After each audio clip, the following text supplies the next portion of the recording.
Welcome to Danger Dingoes. On today's episode, we're going to be going over how to properly prepare a sake. I've had plenty of comments on my last video asking me what a great idea it would be to do a video on sake because it goes really well with 5-star ramen. So, I thought it would be my idea here to show you how to prepare, because I know people are saying there is a way to prepare. You can't just heat it up normally on the stove. It has to be done the traditional way in order for it to taste great. So before you get started, you're gonna need a bottle of great sake. Now this is premium. This is the finest sake, Gekkaikan, and it is 14.6% alcohol. And you know that it's the finest because it says so on the bottle. It did cost $10, but because it says on the bottle it's the finest, it is definitely top tier. I don't know who would not want to have this sake. It is very delicious. I've had it before many times, and I've seen it in all the restaurants in the 5-star cuisines. So I know people are always saying you need to have the ceramic plating in order to prepare and heat up the sake. Well, I'm gonna tell you right now that that is false.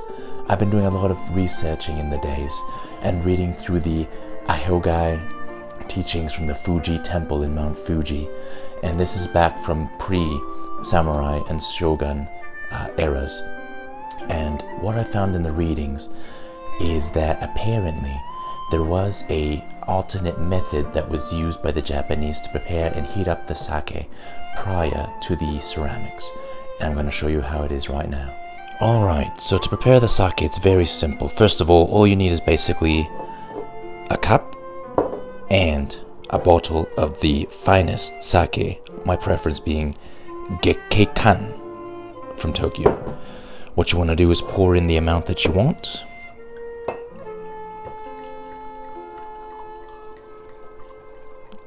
Looks good to me.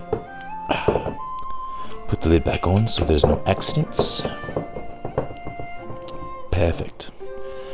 And rather than use the traditional, so they say, ceramic style, I'm going to do the actual traditional method as per the Fujian documents found on top of Mount Fuji, pre-shogun era.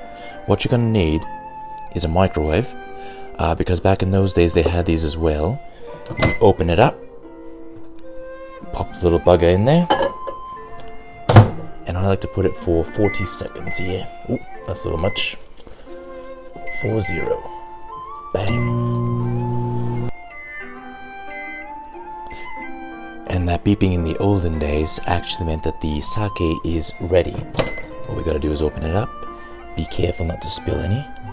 Oh, I can feel the heat. And just place it back where you're gonna drink it. Well, I hope you're able to follow along on this technique. I know it might be a little difficult at first, but through perseverance and trial, you will be able to perfect the sake tradition. So, as they say in Japan, na zdrowie and cheers.